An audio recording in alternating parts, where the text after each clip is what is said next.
നമസ്കാരം. 1202 ചിങ്ങമാസം 1 മുതൽ 1202 കർക്കിടക മാസം 31 അതായത് 2026 ഓഗസ്റ്റ് 17 മുതൽ 2027 ഓഗസ്റ്റ് 17 വരെയുള്ള ഒരു വർഷക്കാലം 12 മാസക്കാലത്തെ ഗുണദോഷ സമ്മിശ്ര ഫലങ്ങൾ എന്തൊക്കെയാണെന്ന് നമുക്ക് നോക്കാം. അശ്വതി നക്ഷത്രക്കാർക്ക് ശനി ഇപ്പൊ 12 ഗോചരം ചെയ്യാണ്. വ്യാഴം 3 നിന്ന് മാറി 4 ഗോചരം ചെയ്യാണ്. ഒക്ടോബർ 31 വരെ 2026 ഒക്ടോബർ 31 വരെ വ്യാഴം ഇവർക്ക് 4 അതിനുശേഷം വീണ്ടും വ്യാഴം 5 പിന്നെ 2027 ജനുവരി 24 വ്യാഴം 4 2027 ജൂൺ 25 ശേഷം 5 പിന്നെ 2027 ജൂൺ 2 വരെ ശനി 12 ശേഷം ജന്മത്തിലും 2026 ഡിസംബർ 5 വരെ രാഹു 11 ശേഷം 10 2026 ഡിസംബർ 5 വരെ കേതു 5 അതിനുമേൽ 4 ഗോചരം ചെയ്യുന്നത്.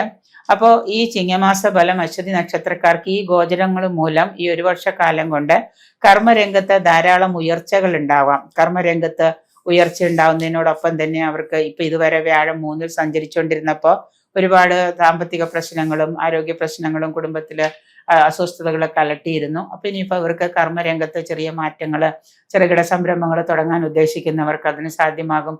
അതിനാരുടെയെങ്കിലൊക്കെ സഹായത്തോടു കൂടി അത് ആരംഭിക്കാനും ചെറിയ തോതിലുള്ള ധനനേട്ടവും ഒക്കെ വന്നു ചേരുന്ന ഒരു കാലമാണ്. കുടുംബത്തില് പൊതുവെ ഒരു സംതൃപ്തിയും ഒരു സമാധാനവും ഒക്കെ കൈവരിക്കാൻ പറ്റും. മറ്റത് കലഹങ്ങളും കുട്ടികൾക്ക് അസ്വസ്ഥതകളും ബുദ്ധിമുട്ടുകളും പങ്കാളിയുമായിട്ടുള്ള ബുദ്ധിമുട്ടുകളും ഒക്കെ ഉണ്ടായിരുന്നു. അതൊക്കെ മാറി പങ്കാളിയുമായിട്ടൊക്കെ അകൽച്ചയൊക്കെ മാറി ഒരു വിധത്തിൽ രമ്യതയിലൊക്കെ പോവാനായിട്ട് സാധിക്കുന്നതാണ്. കൂടുതലായിട്ട് സാമ്പത്തിക ബുദ്ധിമുട്ടുകളാണ് നിങ്ങളെ ബുദ്ധിമുട്ടിച്ചിരുന്നത്. അതിന് ചെറിയൊരു പരിധി വരെ അയവ് വരുന്നതാണ്. ചില നക്ഷത്രക്കാർക്ക് ദാമ്പത്യ സുഖക്കുറവൊക്കെ അശ്വതി നക്ഷത്രത്തിനോട് ചേരാത്ത ചില നക്ഷത്രക്കാരുണ്ട്. അവർക്ക് ദാമ്പത്യ സുഖക്കുറവൊക്കെ ഉണ്ടായിരുന്നു എങ്കിൽ പോലും ജാതക ദോഷങ്ങൾ ഉണ്ടെങ്കിലും ചെറിയ രീതിയിലൊക്കെ രമ്യതയിലൊക്കെ പോകാനായിട്ട് സാധിക്കുന്നതാണ്. ഊഹക്കച്ചവടം ഇതുവരെ നഷ്ടമായിരുന്നവർക്ക് വിജയം ഉണ്ടാവാം. നൂതന സംരംഭങ്ങളിലൊക്കെ ലാഭം പ്രതീക്ഷിക്കാം. രോഗദുരിതങ്ങളും ബന്ധുജന വിരോധവും ഒക്കെ വന്നു ചേരുന്നുണ്ട്. വാഹനങ്ങളൊക്കെ ഉപയോഗിക്കുമ്പോൾ അശ്രദ്ധയോടുകൂടി ഉപയോഗിക്കാതിരിക്കുക, സൂക്ഷിച്ചുപയോഗിക്കാം. കൈകാര്യം ചെയ്യുന്നതൊക്കെ വളരെ ശ്രദ്ധയോടെ ആയിരിക്കണം വാഹനങ്ങളൊക്കെ. ഗൃഹോപകരണ ലാഭം, വീടുകളിലേക്ക് വാടക വീടെടുത്ത് മാറുകയോ പുതിയ വീടെടുത്ത് മാറുകയോ ഒക്കെ ചെയ്യുന്നവര് അവിടത്തേക്ക് ആവശ്യമായിട്ടുള്ള ഗൃഹോപകരണങ്ങളൊക്കെ വാങ്ങാം. കർമ്മരംഗത്തെ പല വെല്ലുവിളികളും പല മാറ്റങ്ങളും ഒക്കെ നിങ്ങൾക്ക് കൊണ്ടുവരാനായിട്ട് കഴിയുന്നതാണ്. ഇതുവരെ മരവിച്ചിരുന്ന നിങ്ങളുടെ ബുദ്ധിയും ഐഡിയാസും ഒക്കെ പ്രവർത്തിച്ച് പുതിയ പുതിയ കാര്യങ്ങളൊക്കെ കണ്ടെത്താനായിട്ടൊക്കെ നിങ്ങൾക്ക് സാധിക്കുന്നതാണ് ഈ ഒരു ചിങ്ങമാസം എന്ന് പറയുമ്പോൾ. എന്തായാലും അതിനുവേണ്ടി എന്തിനാണെങ്കിലും ശരി ഇതുവരെ ഉണ്ടായിരുന്ന അലസതയും മടിയും നിരാശയൊക്കെ മാറ്റിവെച്ച് നമ്മൾ കുറച്ചുകൂടി ഉന്മേഷമായിട്ട് കാര്യങ്ങളിലേക്ക് ഇറങ്ങി പ്രവർത്തിക്കുകയാണെങ്കിൽ നമുക്കൊരു നേട്ടങ്ങൾ ഈ ഒരു ചിങ്ങമാസം കൊണ്ട് ഉണ്ടാക്കിയെടുക്കാനായിട്ട് കഴിയാം. കുറേയേറെ മാറ്റങ്ങൾ നമ്മുടെ ജീവിതത്തിൽ നമുക്ക് തുടർന്ന് കൊണ്ടുപോകാൻ സാധിക്കുന്നതാണ്. ക്ഷിപ്രകോപം, ബന്ധുക്കളുമായിട്ടുള്ള അഭിപ്രായ വ്യത്യാസം അത് ഇല്ലാതിരിക്കാൻ പ്രത്യേകം ശ്രദ്ധിക്കാം. ആരോഗ്യപരമായ കാര്യങ്ങളിലൊക്കെ കൂടുതൽ ശ്രദ്ധിക്കുക. എന്തെങ്കിലും അസുഖങ്ങളൊക്കെ ഉണ്ടെങ്കിൽ സമയത്ത് പോയിട്ട് പരിശോധനകളൊക്കെ നടത്തി അതിനാവശ്യം മരുന്നുകളൊക്കെ കഴിക്കാൻ ശ്രമിക്കുക.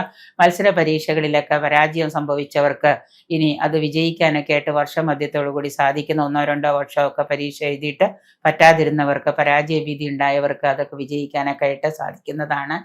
മാത്രമല്ല വ്യവസായ രംഗത്ത് ക്രമാനുഗതമായിട്ടുള്ള വളർച്ച ഉണ്ടാകുന്നൊരു വർഷമാണ്. പ്രവർത്തന മേഖലകളിൽ നിന്ന് സാമ്പത്തിക വരുമാനം നിങ്ങൾക്ക് വന്നു ചേരുന്നതാണ്. അവിചാരിതമായിട്ടുള്ള പല ചിലവുകളും വർദ്ധിക്കുന്നതും ദ്രവ്യനാശം, പണത്തിന് നാശം സംഭവിക്കാം. അന്യരിൽ നിന്ന് ചതി പറ്റാതിരിക്കാനായിട്ട് പ്രത്യേകം ശ്രദ്ധിക്കുക. ബന്ധുദുഃഖങ്ങളും ഒരിടത്ത് സുഖമില്ലാത്തൊരവസ്ഥ, അതായത് എന്ത് തന്നെ ഉണ്ടെങ്കിലും ചുറ്റുപാട് മാനസികമായിട്ടൊരു സന്തോഷമില്ലാത്ത അവസ്ഥയാണ് നിങ്ങൾക്ക് ഉണ്ടാകുന്നത്. പ്രത്യേകിച്ച് 12 ശനി അലച്ചിലും കാര്യാദികൾക്ക് തടസ്സവും ഗൃഹാരംഭ പ്രവൃത്തിയിലെ ധനനഷ്ടവും ശത്രുവർദ്ധനയൊക്കെ ഉണ്ടാക്കുന്നതാണ്. ദോഷശമനത്തിനായിട്ട് ശനിയാഴ്ച ദിവസം ശാസ്താക്ഷേത്രത്തിൽ നീരാഞ്ജനം അതുപോലെ തന്നെ എള്ളു പായസം കഴിക്കുക. ശാസ്താക്ഷേത്ര ദർശനം, ഹനുമാന്റെ അമ്പലത്തിൽ ഹനുമാൻ ക്ഷേത്ര ദർശനം ഇതൊക്കെ നടത്തുന്നത് വളരെ നന്നായിരിക്കും.